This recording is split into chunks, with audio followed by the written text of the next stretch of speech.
Good afternoon, everybody. My name is Benjamin Young, I'm a member of the Combat Veterans Motorcycle Association. As you watch these family interviews coming up, please keep the Millard family and their friends in your thoughts and prayers. Please also note that what you're about to see is pure raw emotion, and that what they have experienced is extremely traumatizing. Your viewer discretion is advised. Thank you.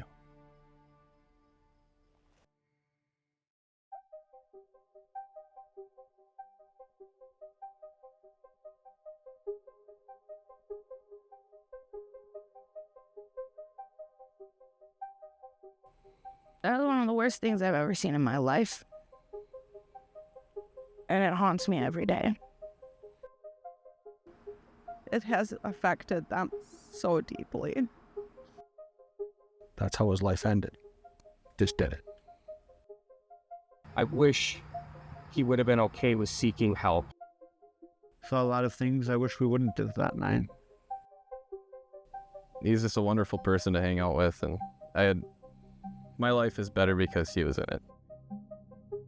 And he says, "Mom, let go, I'm doing this." And he pulled away and I heard a pop and a thud and he was on the ground. I went to dial 911 and as soon as I said my address first, and then I said my husband's trying to kill himself. And as soon as I said that, he looked at me and he pulled the trigger.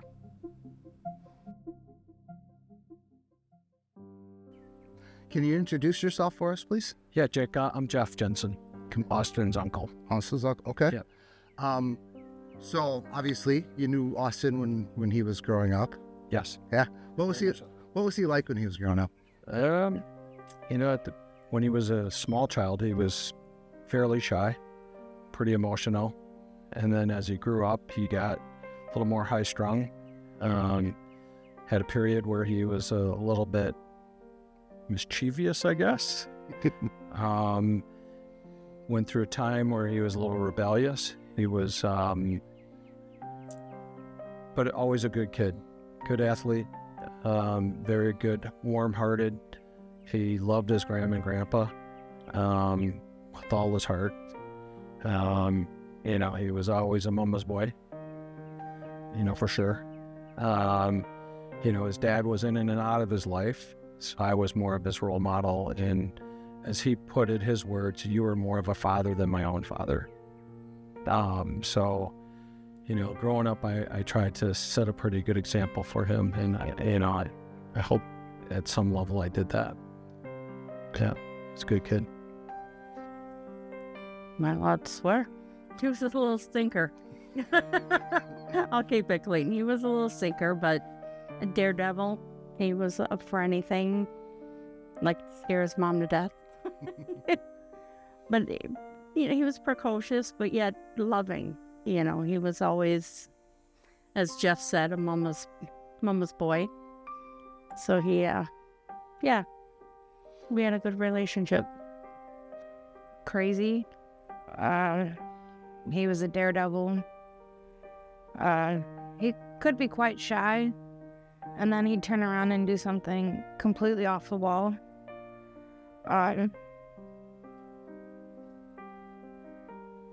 He was very driven, even as a kid. Motorcycles, anything he put into, he put his all into. Pee-wees, everything. He's a very driven, energetic kid. Okay. How was he in high school? What was he like? Oh, high school.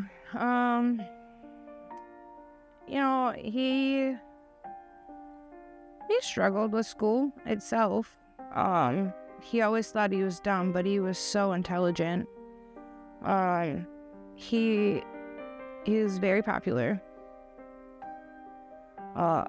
And he did football. He did basically anything he could, that he could put his all into. Once we got over that hump of trouble, and then we moved up here, and he met Hannah, and It was the best decision he ever made in his life. And, he just grew and blossomed the whole time. Through high school, towards the end, you know, he was already like this big bad adult and, you know, had dreams and hopes, and he was gonna do it no matter what. He wanted to do everything he set his mind to.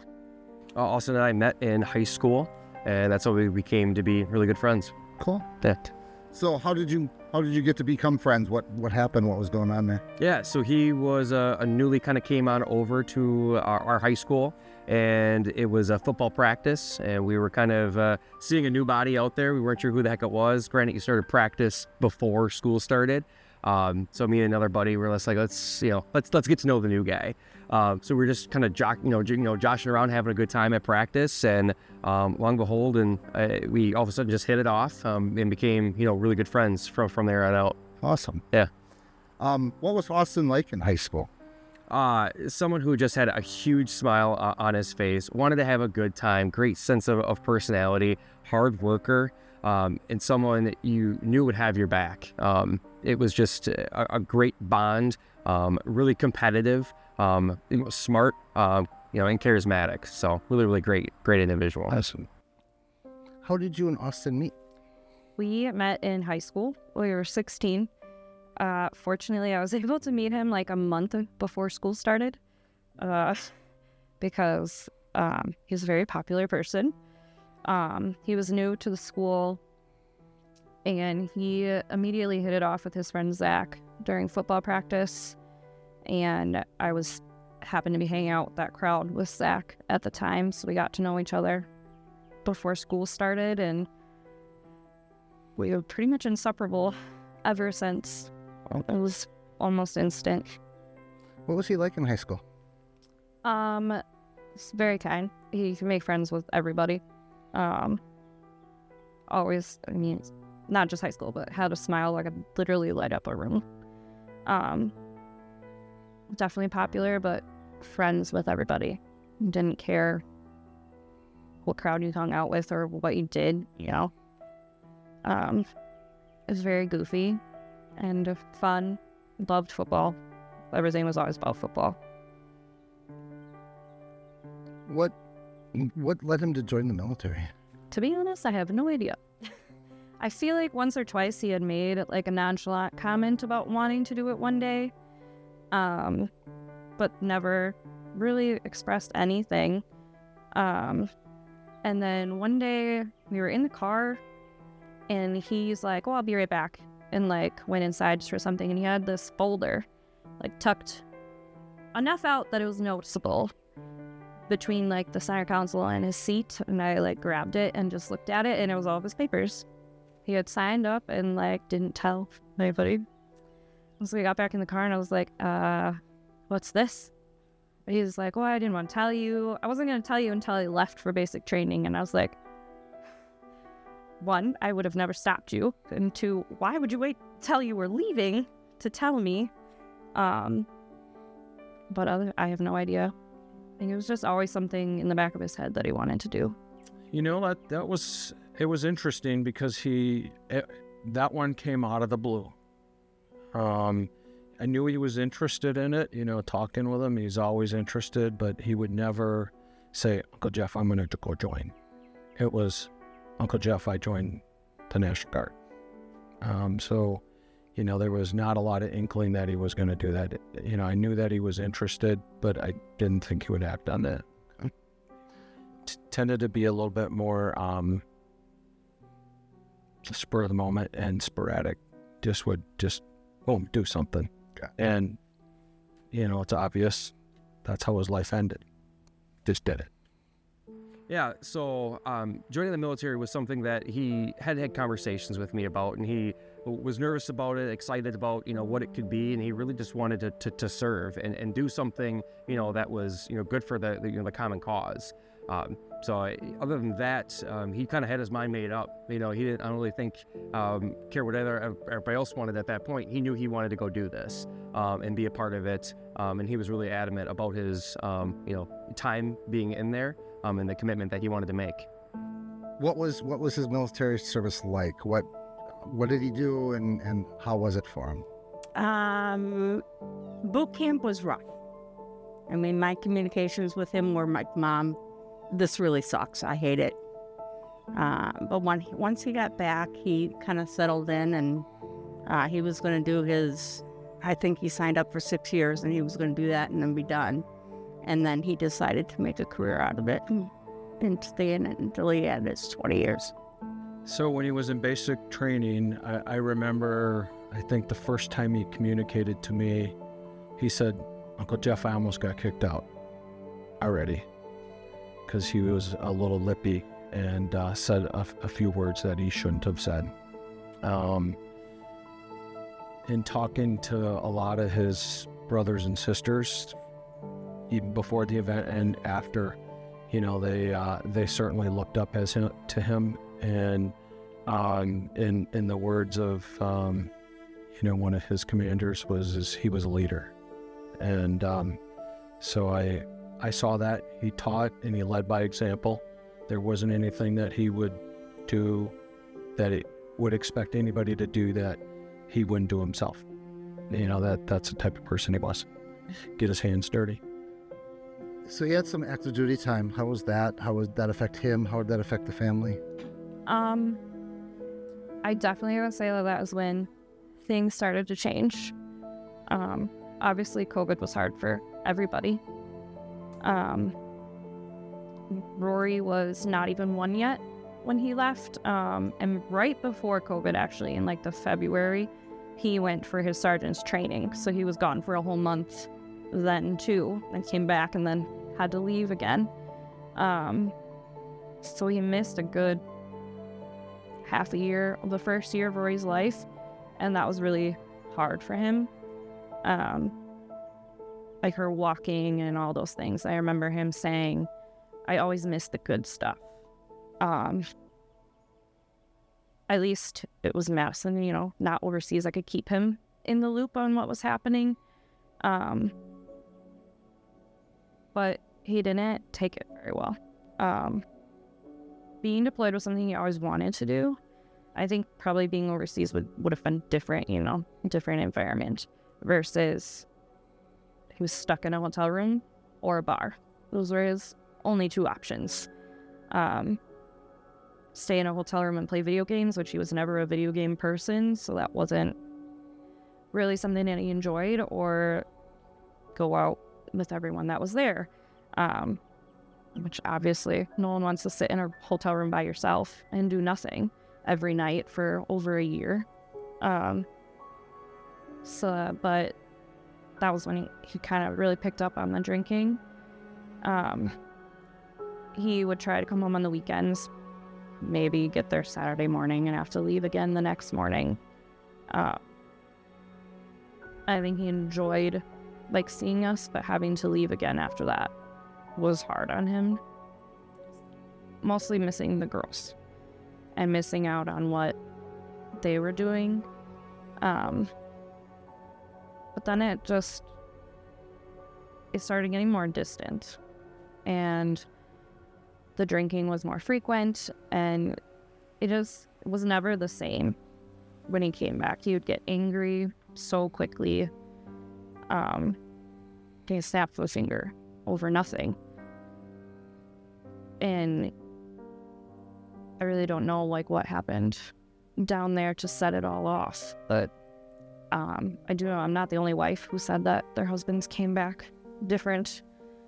And it's hard to say that because they didn't see any combat or anything like that. But I think the segregation from everybody in life was hard for everybody. And then to be away from your family too made that harder.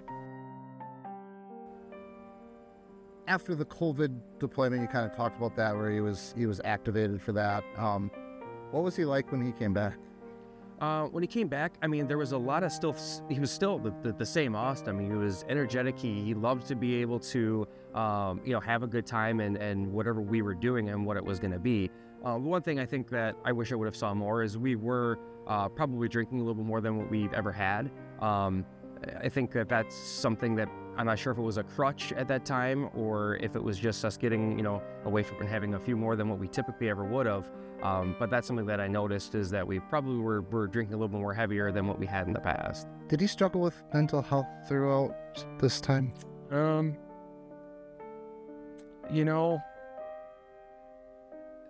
If he did, he never showed it. As tight as he was, he and I talked probably, if it wasn't daily, it was every other day on the phone or, sometimes with my travel schedule, I didn't get to see him a whole ton, but we talked fairly frequently. Just not just everyday stuff that we all do. I know during COVID, it bothered him a little bit. If there was any signs that I knew, it was during COVID, all of the political rhetoric and, bringing all the COVID test kits and all the supplies, that did bug him a little bit.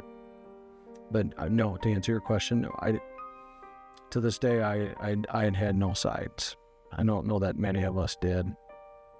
You might get that out of a couple other interviews here, but he was pretty good at hiding it.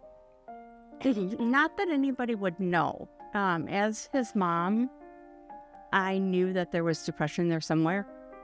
And I know that, or studies show that men often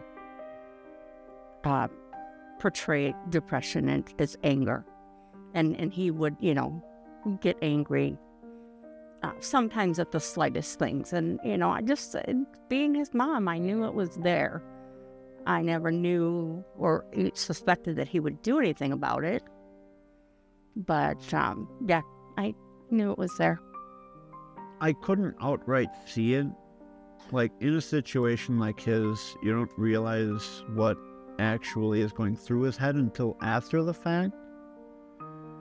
But I could tell he was dealing with something, and I've spent a lot of time wanting to talk to him about it because I don't think he wanted to seek help, but I think what he needed was somebody to reach out and talk to him, because I noticed that not a lot of people really did talk to him about serious issues. And that's kind of what I'm big on, is actually getting to know people and figuring out where their mindsets are at. But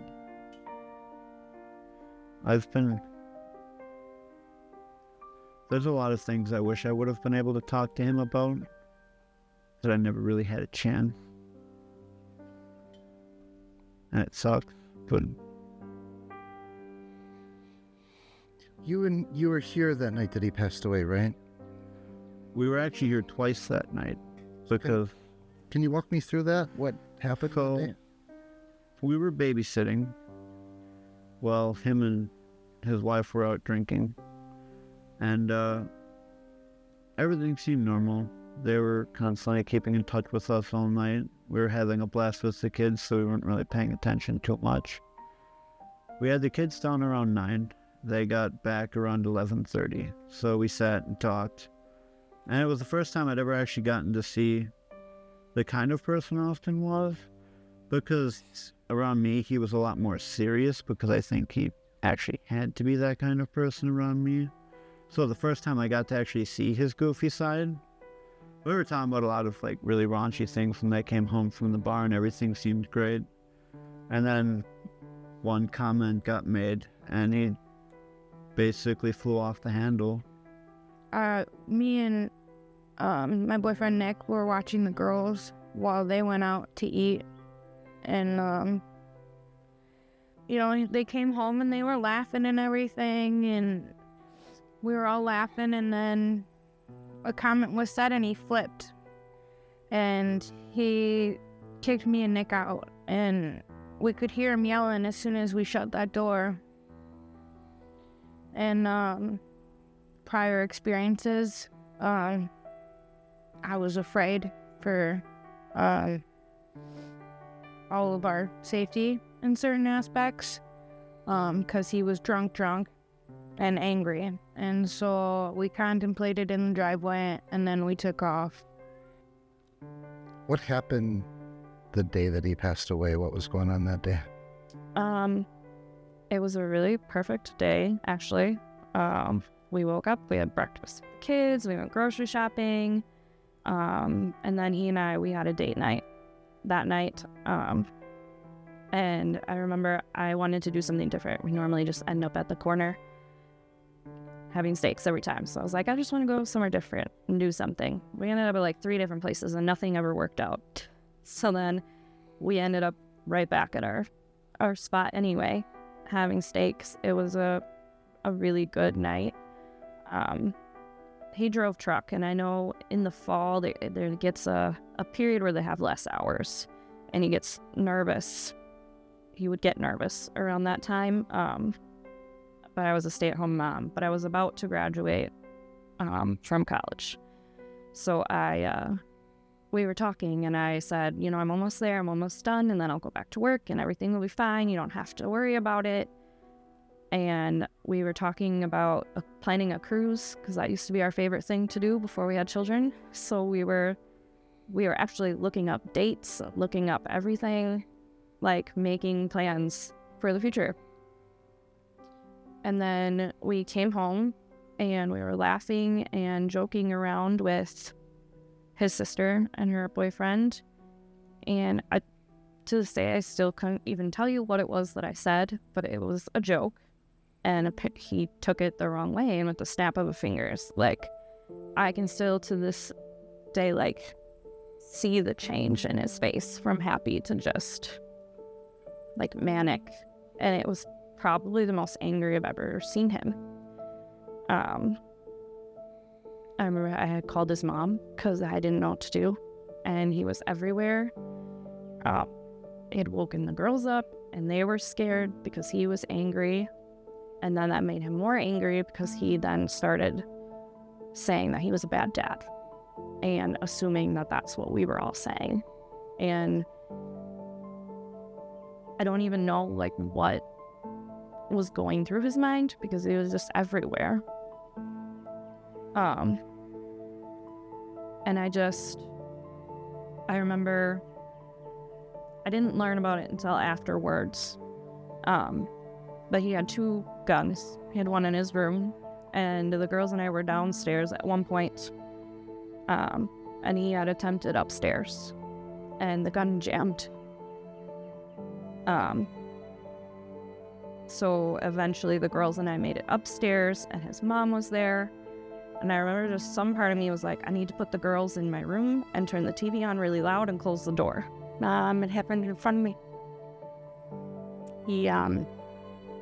I live right across the street, and Hannah had called me.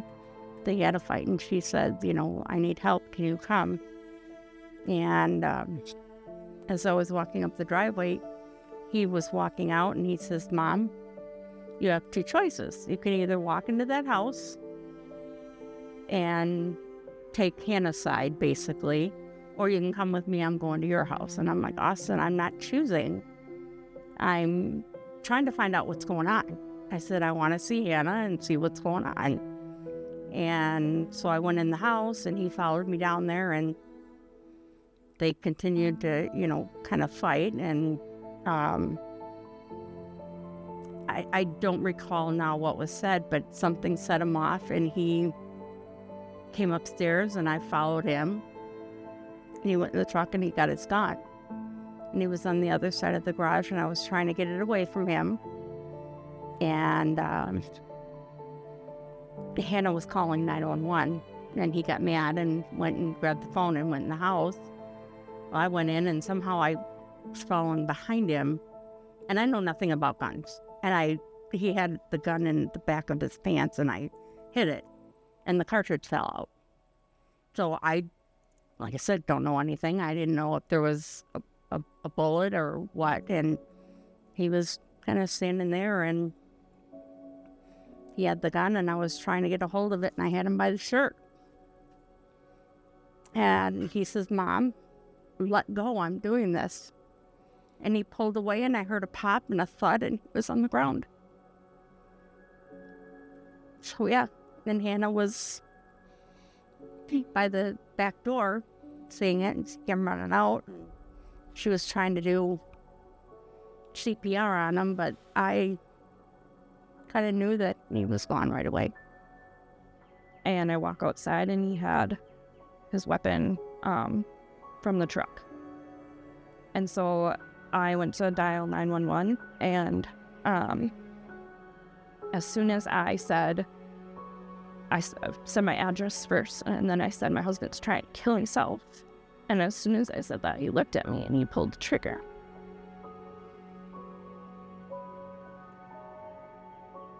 And I worked in childcare and had some medical care, so my first instinct was to go and do CPR. It was, in hindsight, probably pointless, but I remember it didn't really hit me until, like, the other police officer came and took over. And the last thing I remember is I just wanted to hold his hand, and the officer told me that I wasn't allowed to touch him. And then I think after that, it just, like, the reality of the situation just finally hit me. And I remember I was just screaming and asking God not to take him. I was in Minnesota for a friend's wedding, and my old sergeant, Nate Roth, called me that night at like 12:30, 1 o'clock, and he goes, I gotta tell you some really bad news. And he said, you know, Austin had shot himself, and I was like, is he okay? You know, like, I didn't know what happened, if it was accidental or whatever happened. I'm flying blind over there. I have no idea what's going on. So, but yeah, that's when I found out, and he said, I got to call you back. They're doing CPR on him. So then I knew it was bad. And then he called me back and said he's gone. And I went and threw up in the garbage can, and I told my wife, Nicole, I said, get your stuff. We're going in the car. We're driving home. And then he said, don't do anything stupid. He goes, try to get home if you can. He goes, the girls are still here and they need to get out. And, so then I called his friend, Zach, and Zach's truly his best friend. I mean, that's his number one person. And I said, Zach, I gotta tell you the hardest news I ever gotta tell you. And I told him what happened, and he didn't know how to take it either. And I said, you gotta go over there and help out as much as you can. And I said, if the girls are there, take the girls away. They don't need to see that, you know. So, otherwise I would have been there, but man, I was 5 hours away. I didn't know what to do. So I called him on the way home, and I said, you got to get over there. And he came over and did what he could do.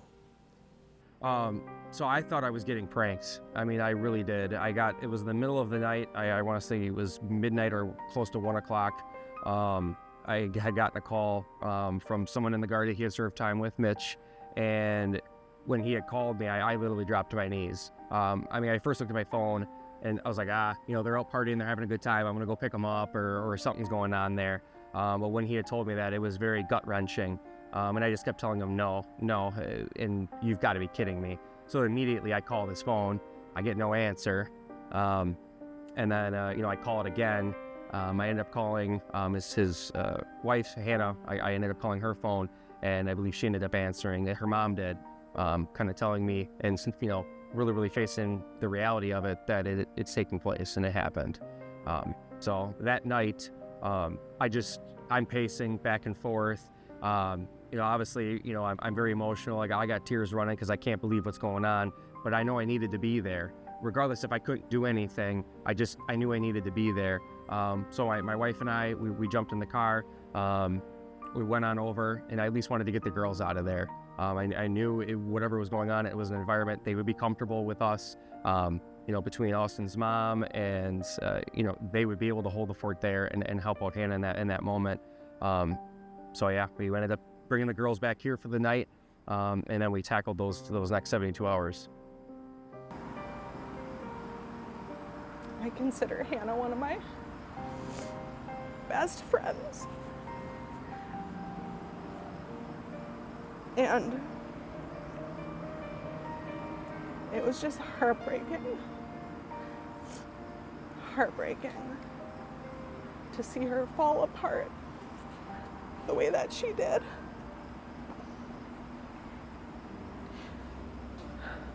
And we have a very close relationship with our Savior Christ, and in Austin we're very aware of that. And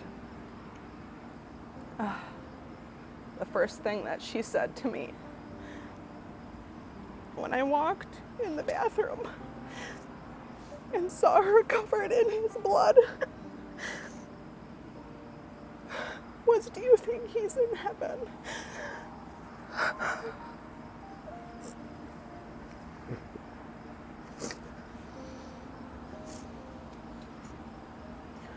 That phrase still haunts me.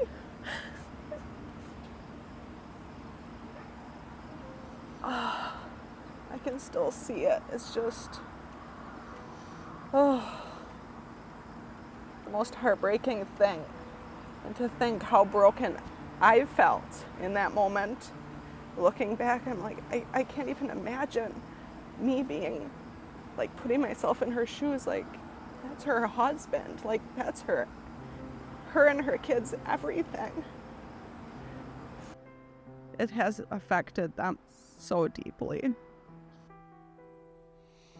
So it's a bad day. It's a real bad day. I'm sure that was pretty traumatic.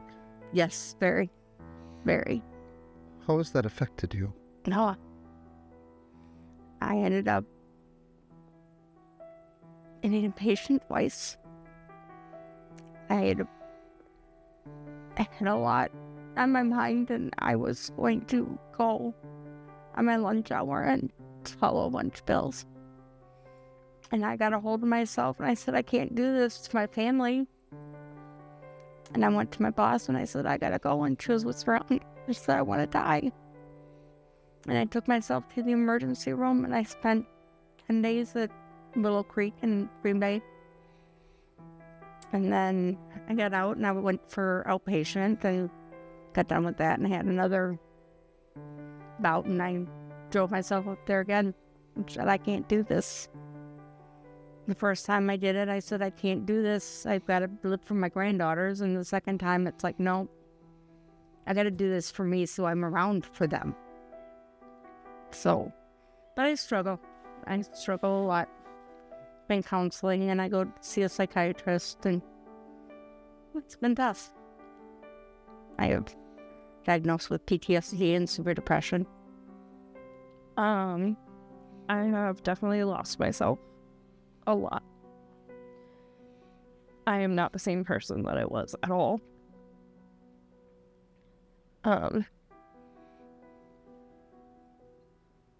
But somehow it's also, I feel like, made me stronger. I've never been the type of person to stand up for myself or be brave or do things that I want to do. And that was something that always drove him insane.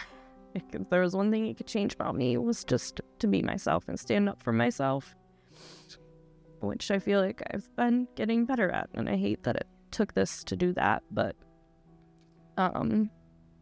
being a mom when you're trying to grieve is incredibly hard. Especially they're also doing it. Like, I don't know how to help them because I don't even know how to help myself. My youngest has definitely taken it the hardest. How has this affected your children? Not great. We've had a rough go. My oldest two don't really like talking about it. I know at one point my oldest had asked if he was mad at us, and that's why he left. So having to explain to them that there's nothing that they did wrong and that he loved them more than anything is not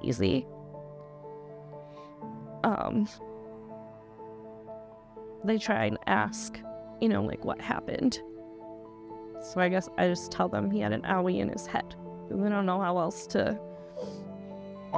I don't want to lie to them, but I also don't want to tell them all the facts. My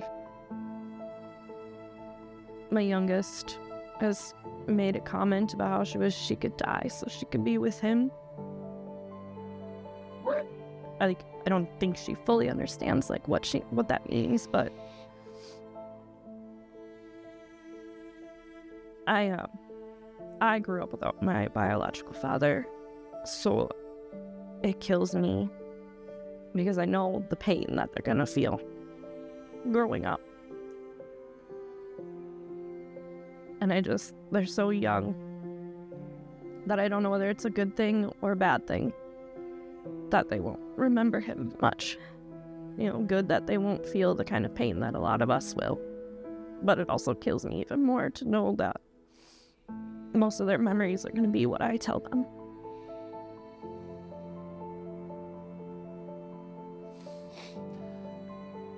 Do you think the military or veterans organizations are doing enough for mental health and suicide awareness?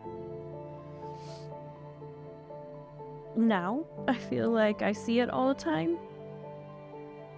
So I can't say that I don't know if they were or if I just didn't see it enough beforehand. Now I feel like I see it everywhere, but maybe it's because I pay more attention. But I think there's a lot of really good organizations, especially in our areas, that are trying to do enough. I think the military in itself could do a lot more.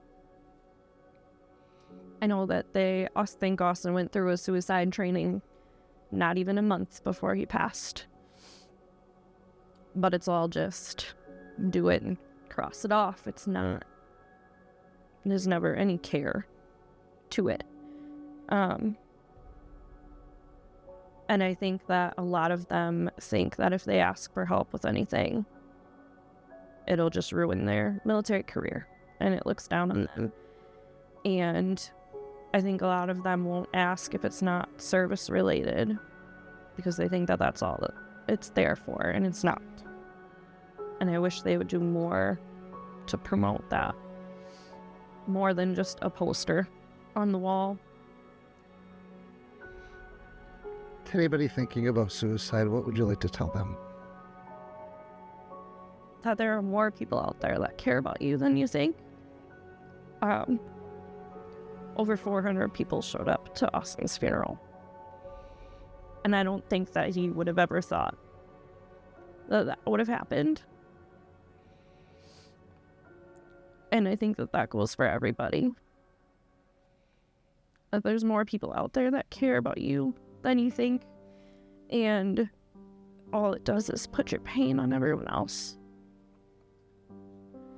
And I would rather sit with you and cry every day for the rest of your life than have to live without you.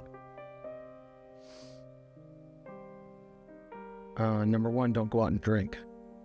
Number one, don't go drink. That makes it worse.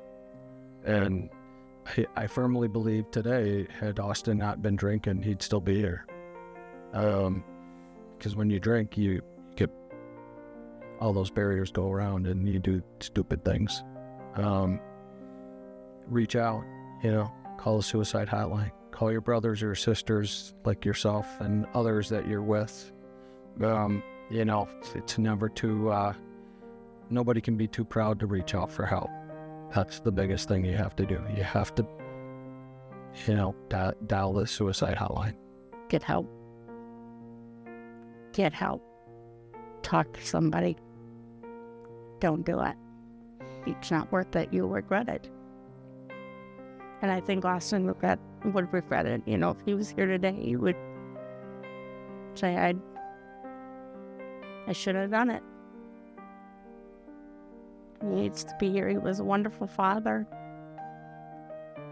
Pretty decent husband. Great son. He was mama's boy, like I said. him and his sister finally got into a really good place in their relationship, and so we all miss him like crazy. Is there anything else about Austin you'd like us to know? Yeah, I don't know. He was an amazing person. Friends with everybody. He loved his family. Just goofy all around. Annoying in a loving way, but he had his demons, but he really was an amazing man. And I just wish he would have seen that.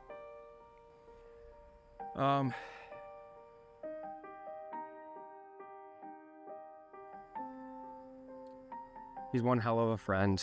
I know he took his time and everything that he did for people and with people, his time in the Guard, to heart. And he would literally take off his shirt, for anybody, the shirt off his back, if someone were in need. And I wish there were more individuals in the world that had his personality and his generosity. The world would definitely be a better place if we did. It's okay to not be perfect, because Austin wasn't perfect. But I'm sure you've heard a million stories about how amazing he was, and he was. And I know there's people out there who know somebody who's struggling and doesn't know what to do. Force it. Tell somebody else. I don't want people to sit by anymore and watch this happen like we had to, Like, we couldn't have predicted this at all. But it happened, and now I have to live with that every day. They have to live with that every day. And so, I don't care whoever gets mad. I don't care whoever, shuns you. Do something for the person you love. Because you never know what will change. You never know what I love you while you're walking out a door could do.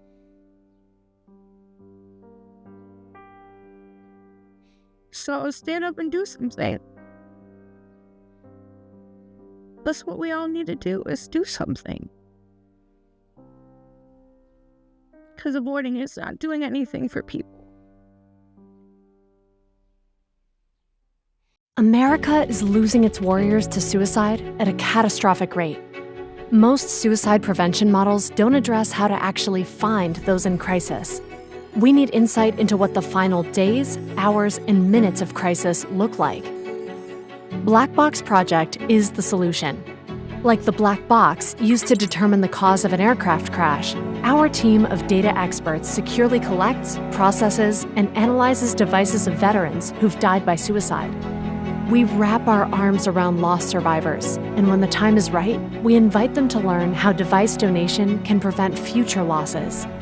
By collecting data such as social media posts, text messages, media files, and browser history, our machine learning and artificial intelligence algorithms build models of pre-suicidal behavior and identify red flag patterns.